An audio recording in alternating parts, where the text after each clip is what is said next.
Beef के नाम पर, मॉब लिंचिंग के नाम पर, घर वापसी के नाम पर, सर पे टोपी पहनने के नाम पर, दाढ़ी पालने के नाम पर जो तुम काट रहे हो। महाराष्ट्र के महायुद्ध में महारथी चुनावी मैदान में हैं।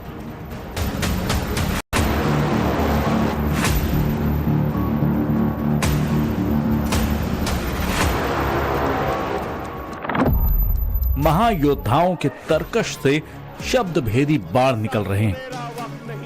अगर आप अपने वोटों से मजलिस के नुमाइंदों को कामयाब नहीं करेंगे, ये लोग सिर्फ आपका इस्तेमाल करते रहेंगे।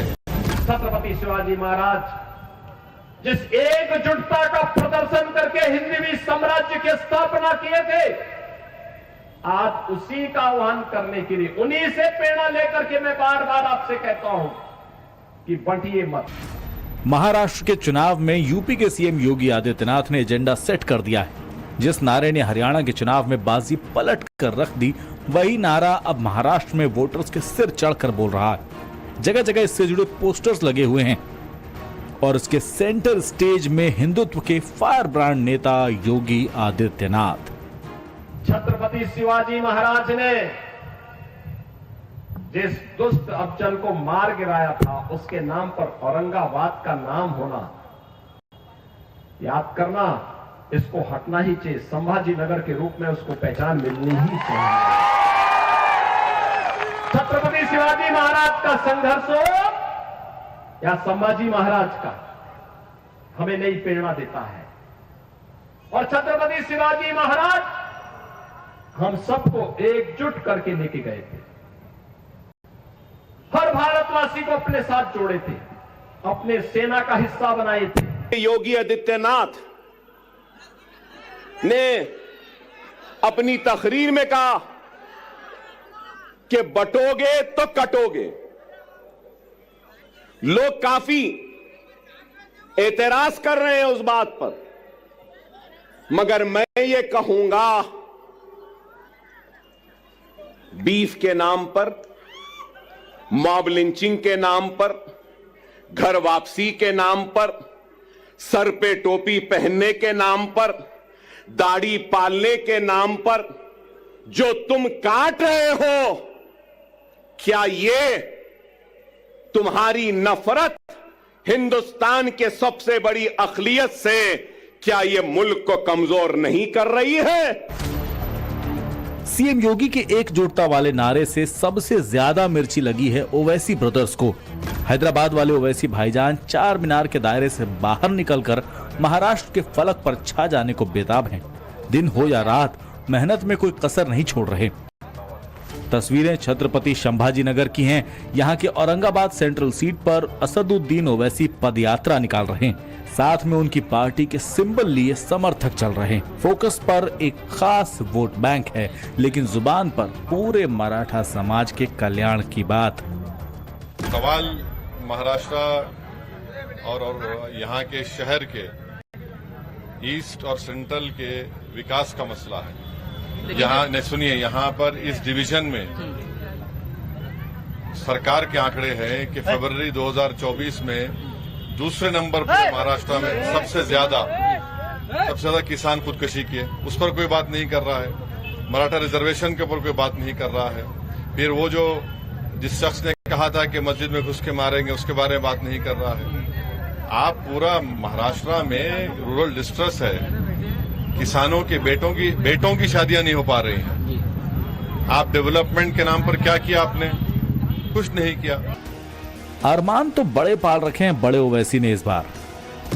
288 सीटों वाले महाराष्ट्र में एआईएमआईएम ने 14 सीटों पर अपने उम्मीदवार उतारे हैं। औरंगाबाद पूर्व से सैयद इम्तियाज जलील, औरंगाबाद सेंट्रल से नासिर सिद्दीकी, धुले शहर से फारूक शाह अनवर, मालेगांव मध्य से मुफ्ती इस्माइल कासमी, भिवंडी पश्चिम से वारिस पठान, भाईखला से फयाज अहमद खान, मुमरा कलवा से सैफ पठान, वर्सोवा से रईस लश्करिया, सोलापुर से फारूक शब्दी, मिराज से महेश कांबले, मुर्तिजापुर से सम्राट सुरवाड़े, करंजा मनोरा से मोहम्मद यूसुफ और नांदेड़ दक्षिण से सैयद मोइन।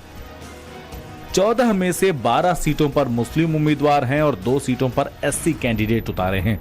लेकिन सवाल ये उठ रहे हैं कि ओवैसी इस बार कम सीटों पर क्यों लड़ रहे हैं। महाराष्ट्र को ओवैसी के सियासी प्रयोगशाला के तौर पर जाना जाता है, जहां उन्होंने हैदराबाद से बाहर सही मायनों में पहली बार कामयाबी का स्वाद चखा। 2014 के विधानसभा चुनाव में एआईएमआईएम 24 सीटों पर चुनाव लड़ी थी, जिनमें से 2 सीटों पर उसे जीत मिली थी। 2019 में ओवैसी का हौसला बढ़ा तो सीटें भी बढ़कर 44 हो गई, लेकिन जीती हुई सीटों की संख्या नहीं बढ़ी, 2 सीटों पर ही जीत मिली। लेकिन इस बार ओवैसी ने सिर्फ 14 सीटों पर उम्मीदवार उतारे हैं। सवाल यही है कि ओवैसी अचानक बैकफुट पर क्यों आ गए। क्या इसके पीछे उनकी कोई सधी रणनीति है या बड़ी मजबूरी? इस बड़े सवाल का जवाब बताएंगे। पहले आप ओवैसी ब्रदर्स के कैंपेन के कंटेंट पर गौर कर लीजिए। मेरी बात को सुन लो। महाराष्ट्र की तारीख में ऐसा सुनहरा वक्त नहीं आया जो अब है। अगर हम मुनज़्ज़म, हम मुत्तहिद, हम एक, और अगर हमारे 10 एमएलए आ जाएंगे, ना ठाकरे, ना शिंदे, ना गांधी, ना पवार, हमारी मर्जी, हमारी इजाजत के बगैर कोई भी तख्त पे नहीं बैठ सकता। सुनहरा मौका है, समझो। तुम बादशाहगर हो। तुम क्या हो? बादशाहगर हो। जिसको चाहे तख्त पे बिठा सकते हो, जिसको चाहे तख्त पे औंधा लिटा सकते हो। बताओ आखिर बीजेपी ने क्या दिया है महाराष्ट्र के लिए?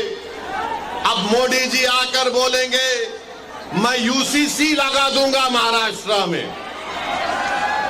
आप देखना बीजेपी आकर बोलेगी नहीं नहीं, हम महाराष्ट्र में यूनिफॉर्म सिविल कोड को लाएंगे। हम पूछना चाह रहे ये टाटा एयरबस का प्रोजेक्ट कहां गया? तो मोदी जी बोलेंगे यूसीसी ला लूंगा। जब महाराष्ट्र का मराठा पूछ रहा है, महाराष्ट्र का किसान पूछ रहा है आज हम इतने परेशान क्यों हैं, आज हम इतने गरीब क्यों हैं, मखरूज क्यों हैं, तो मोदी जी बोलेंगे भाइयों बहनों लव जिहाद हो रहा है। आप बताइए महाराष्ट्र में इतना बड़ा प्रदेश, मगर इसके बारे में बीजेपी के पास कोई प्रोग्राम नहीं है। जाहिर है ओवैसी ब्रदर्स के तकरीर में बोले गए एक एक अल्फाज पर गौर करें तो फोकस में महाराष्ट्र के मुसलमान हैं। महाराष्ट्र में मुस्लिम मतदाताओं की संख्या कुल आबादी का करीब 12% है। 2011 की जनगणना के मुताबिक महाराष्ट्र में करीब 1.5 करोड़ मुस्लिम आबादी है। ये मुस्लिम मतदाता महाराष्ट्र की 40 सीटों पर बड़े उलटफेर की ताकत रखते हैं। लेकिन महाराष्ट्र के मुसलमानों को ओवैसी पर कितना एतबार है, ये सवाल नवभारत की टीम ने उन्हीं इलाकों में मुस्लिम वोटर्स से किया जहां ओवैसी ने पदयात्रा की थी। ओवैसी साहब वोट मांग रहे हैं, क्या माहौल है? अच्छा माहौल है। तो मशाल यहाँ जलेगी या पतंग उड़ेगी? पतंग उड़ेंगे। पतंग औरंगाबाद से तो एमआईएम की रहेंगी भैया। पतंग पतंग पतंग या फिर मशाल? नहीं, पतंग पतंग। असद साहब जो काम करते हैं, संसद में जो बोलते हैं तो वो मुद्दे पे बोलते हैं और उस पर डायलॉग पे बोलते हैं और अच्छे से बोलते हैं। पॉलिटिक्स है, इसको अपन इतना वो नहीं कर सकते। पॉलिटिक्स सबके तरफ होती है, लेकिन एमआईएम इतनी नहीं है जितनी दूसरी पार्टी। जो विकास करेगा उसको वोट देंगे। बात आएंगे, एमआईएम का भरोसा है थोड़ा, लेकिन पिछली बार तो नहीं आए। नहीं, लेकिन इस बार मेहनत कर रहे मुसलमान आएंगे इंशाल्लाह। उत्तरी कोंकण, मराठवाड़ा, मुंबई बेल्ट और पश्चिमी विदर्भ ये ऐसे इलाके हैं जहां मुसलमान मतदाता सियासी दलों का भविष्य बनाने और बिगाड़ने की ताकत रखता है। ऐसे में ओवैसी का सिर्फ 14 सीटों पर अपने उम्मीदवार उतारना कहीं न कहीं ये भी सवाल उठाता है कि क्या ओवैसी ये समझ चुके हैं कि मुस्लिम वोटर उनके साथ नहीं जुड़ रहा।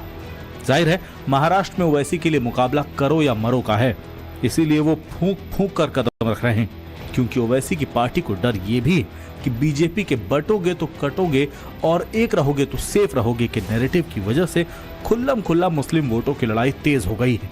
ऑल इंडिया उलेमा बोर्ड महाराष्ट्र ने कांग्रेस के महाराष्ट्र अध्यक्ष नाना पटोले को चिट्ठी लिखी है। चिट्ठी में मांग है कि दंगे के आरोप में गिरफ्तार मुस्लिमों की रिहाई हो।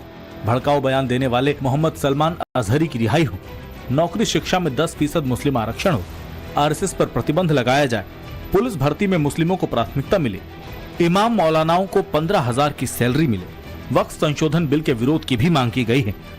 उलेमा बोर्ड की ओर से चिट्ठी आई तो समाजवादी पार्टी की ओर से रईस शेख ने कहा कि उलेमाओं की इस मांग का हम सम्मान करते हैं। मुसलमानों की राजनीति बीजेपी शुरू कर चुकी है 10 साल पहले।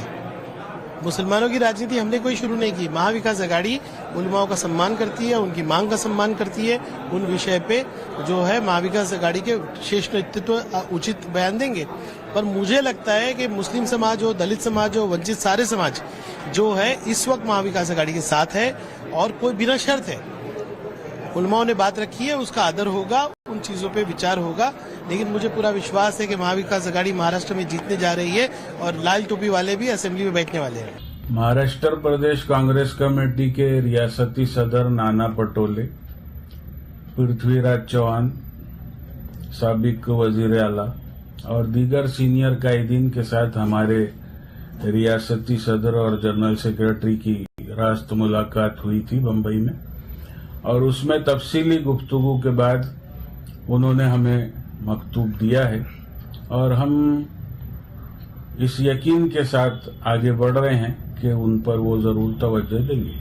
कांग्रेस के साथ साथ हमें राष्ट्रवादी कांग्रेस पार्टी शरद पवार की जानिब से भी एक तहरीरी मकतूब इसी तरह का हमें मिला है, जो हमारे जिम्मेदारान की बातचीत हुई थी जयंत पाटिल साहब से और शरद पवार साहब से।